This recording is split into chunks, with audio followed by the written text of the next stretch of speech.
अच्छा बच्चों, एक बात बताओ, आप लोगों के मॉक में मार्क्स कितने आ रहे हैं? अब तो आरआरबी पीओ क्लर्क के नोटिफिकेशन भी आउट हो चुके हैं, तो आप बहुत अच्छे से स्पीड आप लोगों को पकड़ लेनी चाहिए कि मॉक्स के मार्क्स को आप अपने इंक्रीज करें, राइट। पर सब कह देते हैं ये पढ़ लो वो पढ़ लो, सब कुछ है, मतलब ऊपर ऊपर से सब अच्छा लगता है, बट जब रियल आप जब मॉक देने बैठते हो तो 45 मिनट में आप कितने क्वेश्चन कर पाते हो या कितने मार्क्स ला पाते हो? तो कैसे हम अपने मॉक्स के मार्क को इम्प्रूव करें, उसके लिए इंपॉर्टेंट है कि हम मॉक की एनालिसिस कैसे कर रहे हैं। बहुत ही डीपली आपको इस पॉइंट को समझना है, तो वीडियो को मिस मत करना, बिकॉज मॉक के मार्क्स जब आप इंप्रूव करोगे तभी आप रियल एग्जाम में समझ पाओगे कि आपको कैसे एग्जाम को टैकल करना है। So hello everyone, this is Meenakshi and welcome to Guidely. अब देखो, हमें आरआरबी पीओ के लिए अगर हम देखें तो इतना तो पता ही है, मतलब इसमें तो कोई बताने वाली बात है नहीं कि भाई 45 मिनट है दोनों प्रीलिम्स के लिए और मेरे पास 80 क्वेश्चंस हैं।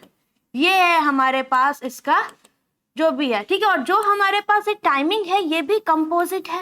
दैट मीन्स व्हाट, अगर हम यहाँ पर देखें तो हमारा रीजनिंग मैथ्स दोनों में हमें टाइमिंग खुद से डिवाइड करनी पड़ेगी, ये नहीं डिवाइड करके देंगे, राइट। अब आपने मॉक दिया, फॉर एग्जाम्पल किसी भी स्टूडेंट ने मॉक दिया, प्रॉब्लम कहाँ पर आती है, आप लोग क्या करते हो, एनालिसिस। फॉर एग्जाम्पल मैं कम से कम मान के चलती हूँ, मैंने कहा कि आप 35 स्कोर कर रहे हो फॉर एग्जाम्पल, ठीक है, 35 स्कोर आपका आ रहा है मॉक में। वैसे एवरेज अगर मैं ग्रुप में जो मैंने पूछा उस हिसाब से जो स्टूडेंट्स के मार्क्स आ रहे हैं गाइडली के मॉक, जो कि आपके लेवल अप रहते हैं, थोड़े से एग्जाम के पॉइंट ऑफ व्यू से काफी इंपॉर्टेंट रहते हैं, उसमें आपके जो मार्क्स देखने को मिल रहे हैं वो स्टूडेंट्स के 50 के सराउंडिंग मिल रहे हैं, या फिर बहुत ज्यादा जो स्टूडेंट्स अच्छा परफॉर्म कर रहे हैं वो 50 से 55 परफॉर्म कर रहे हैं, ठीक है। और इन एनी केस कोई इजी मार्क दिख गया तो 60 नंबर तक आप ला पा रहे हो। अब बात आती है क्या, ये तो वो सीन हो गया कि भाई ला रहे हैं किसी ना किसी तरह।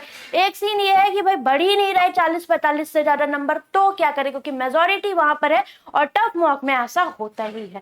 अब बात आती है एनालिसिस की। आपने कोई भी मॉक दिया, पहला पॉइंट जो आपके लिए इंपॉर्टेंट है मॉक एनालिसिस में जो करना है, आपने 3 कैटेगरी अपनी फॉलो, मतलब 3 स्टेप्स आपने फॉलो करने। पहला स्टेप आपका क्या होता है कि आपने जो क्वेश्चन अटेम्प्ट किए, ठीक है, अब आपने जो क्वेश्चन अटेम्प्ट किए उसमें आपने पूरे 45 मिनट आराम से दे दिए, पहली चीज। अब दूसरी बात ये आती है कि आपने कुछ रॉन्ग किए होंगे, कुछ क्वेश्चन आपसे रॉन्ग हो गए। तीसरा ये होगा कुछ क्वेश्चन आपने स्किप कर दिए, ठीक है, ये 3 स्टेप है। अब इन 3 स्टेप्स को हमें कैसे सही करना है, जब आपने वो 45 मिनट उन अटेम्प्टेड क्वेश्चंस में दिए हुए हैं, दैट मीन्स वो जो अटेम्प्टेड क्वेश्चंस आपने मतलब जो अटेम्प्ट किए वहां आपने पूरा टाइम दे दिया, तो वहां हमें टाइम बचाने की जरूरत है, तभी हम इस स्टेप पे जा पाएंगे जो हम स्किप कर पा रहे हैं, ठीक है। तो पहला पॉइंट अपना ये होता है कि जैसे ही हम, चाहे आप रीजनिंग से स्टार्ट करें या मैथ से स्टार्ट करें, सबकी अपनी डिफरेंट स्ट्रेटेजी होती है। ये आप पे डिपेंड करता है कि आपका कौन सा एरिया वीक है, कौन सा स्ट्रॉन्ग है। बट हाँ, एटलीस्ट 20 मिनट्स आपको डिवाइड करने ही करने हैं अपने रीजनिंग मैथ के लिए। ये आप इसमें आप कोई भी कमी नहीं छोड़ेंगे। इसके ऊपर प्लस माइनस आप अकॉर्डिंग टू अपने स्ट्रॉन्ग एरियाज कर सकते हैं। और एग्जाम में मैं बता दूं, कभी कभी ऐसा भी होता है, मान लो मेरा रीजनिंग बहुत स्ट्रॉन्ग है, मैथ्स थोड़ा सा वीक है, तो मैं रीजनिंग में 40 क्वेश्चन करने लायक हूँ, बट मैथ्स में मेरे नहीं हो पाते। बट एग्जामिनर ने थोड़ा पासा पलट दिया, मेरे शिफ्ट में क्या किया, रीजनिंग लैंडी बना दी और मैथ्स इजी बना दी, तो उस केस में फिर आपके लिए दिक्कत हो जाएगी। दैट मीन्स व्हाट, एटलीस्ट आपको दोनों सेक्शन में एवरेज अटेम्प्ट्स करके आने हैं, तो उतना आपका माइंडसेट मॉक टेस्ट में होना ही होना चाहिए, ठीक है।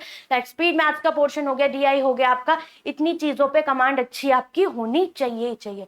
अब देखो क्या आपने अटेम्प्ट किया, तो पहला पॉइंट आपके लिए जो इंपॉर्टेंट है मॉक में क्या, कि आप ऐसे क्वेश्चंस को ना स्किप कर दें जो आपके एग्जाम में इजी है, जिनको आप टाइम में कर सकते हैं, चाहे वो रीजनिंग हो या मैथ हो। फॉर एग्जाम्पल आपने रीजनिंग को दिए 22 मिनट और रिमेनिंग आपने दिए मैथ्स को, ठीक है। रीजनिंग में आपने क्या किया, आप कभी भी पजल से स्टार्ट मत करिएगा, ठीक है।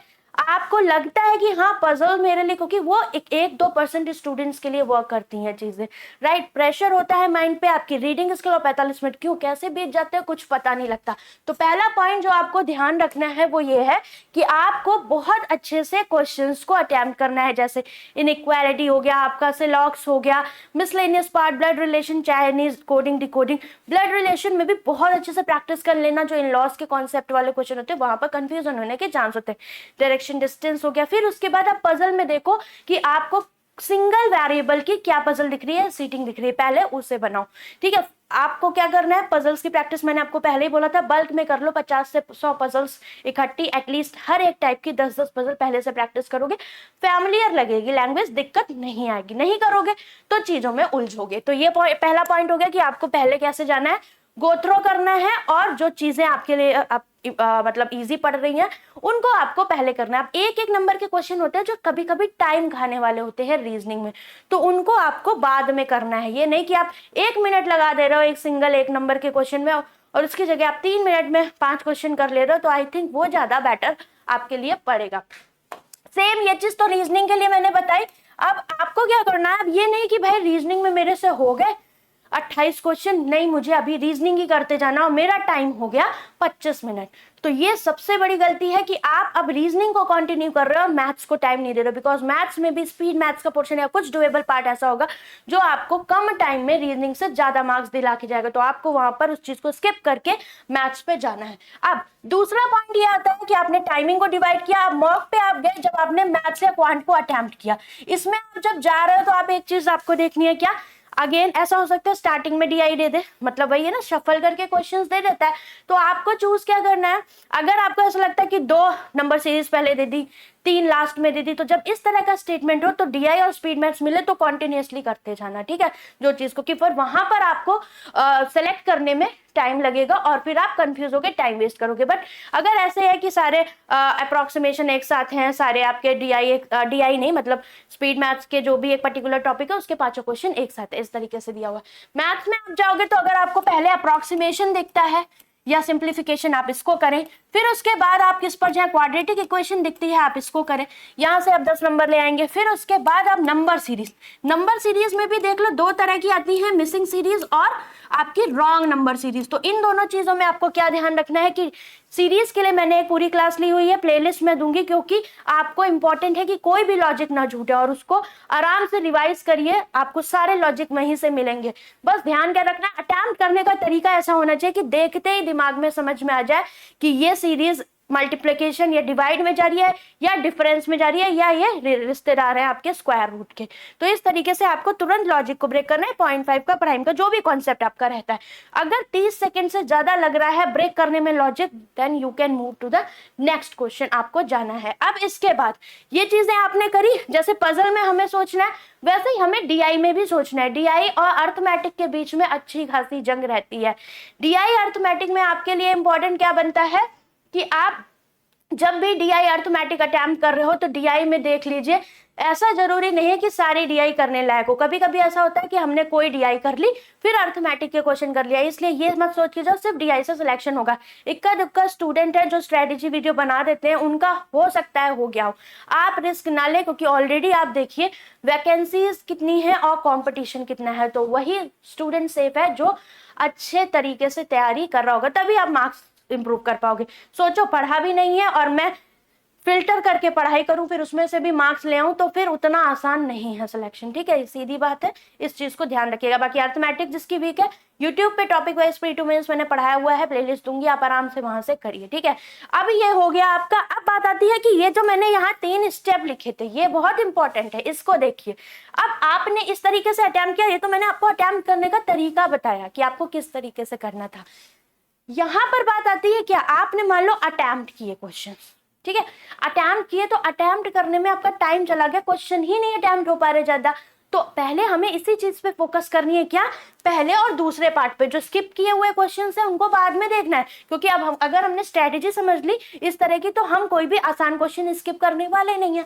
बट हमें ये जो पहला और दूसरा पॉइंट है यहाँ पर फंस रहे हम, क्यों, क्योंकि अटेम्प्ट हमारे नहीं बढ़ रहे, बिकॉज हमने टाइम ज्यादा लगा दिया है पर्टिकुलर क्वेश्चन में। स्पीड मैथ्स के जो टॉपिक है आपको पता होना चाहिए, मतलब ऑन एन एवरेज, मैं ये नहीं कह रही कि कभी कभी ऊपर नीचे 20-30 सेकेंड हो जाते हैं, ऑन एन एवरेज मैं आपको टाइमिंग बता देती हूँ कि अगर आप जैसे क्वेश्चन आते हैं इनइक्वालिटी हो गया, सिलॉक्स हो गया, आपका क्वाड्रेटिक हो गया, राइट, अप्रोक्सीमेशन हो गया, चार चार पांच पांच क्वेश्चन के सेट आते हैं, तो देख लीजिए 3 क्वेश्चन है तो 1.5 मिनट में बनाइए, 5 क्वेश्चन है तो 2 से 2.5 मिनट में हो जाना चाहिए, इससे ज्यादा टाइम नहीं लगना चाहिए। और एन एवरेज में ये चीज आपको बता रही हूँ, ये आपको अपने अकॉर्डिंग सेट करनी है, माइंड कैलकुलेशन पे फोकस करना है, ठीक है। तो पहले जो आप इन चीजों को अटेम्प्ट कर रहे हो इनमें स्पीड लाइए, राइट। इसके बाद आपको क्या करना है, जैसे इनमें स्पीड आएगी आपको क्या करना है, आपने मान लो कोई डीआई अटेम्प्ट करी, तो डीआई में कितना टाइम लगना चाहिए, पीओ की अगर डीआई है तो 3 मिनट के आसपास वो ले सकती है, थोड़ी सी अच्छे लेवल की है। देखना है आपको वहां वैल्यूज अगर निकालने वाली है तो निकाल के करिए, क्योंकि टाइम लगता है जब इनडायरेक्ट डेटा दिया हो। डायरेक्टली अगर आप रीड कर पा रहे हो तो डायरेक्ट करिए। इसके लिए आप मेरी क्लासेस को देख सकते हो, मैंने अभी क्लासेस ली हुई है आपकी मॉक की, आप उससे बहुत अच्छा आइडिया ले पाओगे कि आपको किस तरीके से मॉक में क्वेश्चंस को अटेम्प्ट करना है। बिकॉज गाइडली के ही मॉक मैंने करवाया है, तो जो लोग कहते हैं कि मैम इसमें स्कोर नहीं आ रहा, तो आप लाइव एग्जांपल्स देख सकते हैं कि किस तरीके से आपको डील करना है, ठीक है। ये पॉइंट हो गया। इसके बाद बात आती है क्या, डीआई अटेम्प्ट करी, अर्थमेटिक के जो क्वेश्चन है रीड करते ही होने चाहिए, ठीक है। प्रीलिम्स के क्वेश्चन उतने ज्यादा टफ नहीं आते, बट हाँ हमें बाय ऑप्शंस का भी ध्यान रखना है। तो इसके लिए मैं अगेन यही बोलूंगी कि आप क्लासेस को देखिए, क्योंकि कभी कभी हमारा इंपॉर्टेंस कहाँ बनता है कि हम क्वेश्चन को अप्रोच कैसे करते हैं। एटलीस्ट 5 to 6 क्वेश्चंस आप करिए कि आप अर्थमेटिक के अटेम्प्ट कर पाए, ठीक है। ये हो गया। फिर पजल में भी इंपॉर्टेंट है आपकी रीडिंग स्किल, रीड करना इंपॉर्टेंट है। तो मिसलेनियस पार्ट के लिए आप टाइम जैसे भी डिवाइड करें, 2-2.5 मिनट जैसे भी करना है वैसे करो। पजल्स का अगर केस आता है तो वहां पर भी अगर ऑन एन एवरेज देखें हम तो 3 मिनट एक पजल के लिए रखते हैं। तो आपको इसी तरीके से अपनी तैयारी करनी है। अगर आपको किसी पर्टिकुलर टॉपिक पे लग रहा है कि मैं ज्यादा टाइम ले रहा हूँ या ले रही हूँ, आप उसके बल्क में प्रैक्टिस करो, उस तरह के 10 क्वेश्चंस प्रैक्टिस करो, 10 पजल करो, 10 डीआई करो। इस तरीके से आप स्पीड अपनी इंप्रूव कर पाओगे।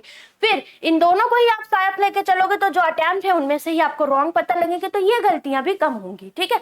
तो ये दोनों पॉइंट्स को जब सुधारोगे देन आप थर्ड पॉइंट पे जा पाओगे। जब आप टाइम सेव करोगे तभी तो जो स्किप पार्ट है उस पर आप जा पाओगे, राइट। तो इस तरीके से एनालिसिस करके अगर तैयारी करोगे तो मॉक में मार्क्स डेफिनेटली आपके इंप्रूव होंगे। एंड आई होप मैंने आपको सारी चीजें इसमें बता दी कि आपको अटेम्प्ट करने का वे क्या रखना है। अब ये आप पे डिपेंड करता है कि आप कैसे फैमिलियर होके ज्यादा मार्क्स ला पाते हो। और मान लो कि तुम्हें ऐसा लग रहा है कि भाई मेरे मॉक में फियर बैठा हुआ है, मैं पजल डीआई अर्थमेटिक को लेके फियर में हूं, तो मैंने आपको बताया था mock test rule.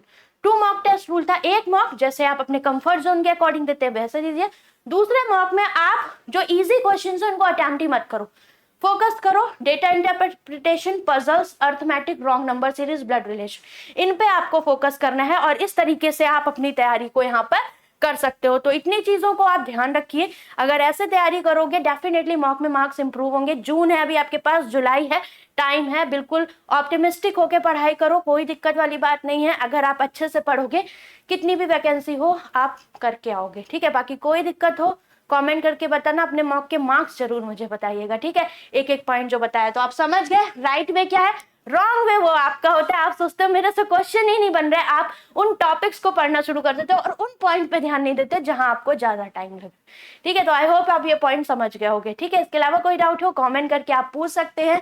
And last but not the least, एक चीज मुझे आपको यहाँ पर बतानी थी, गाइडली का आपका स्पेशल एक ऑफर चल रहा है, ठीक है। Wait a minute,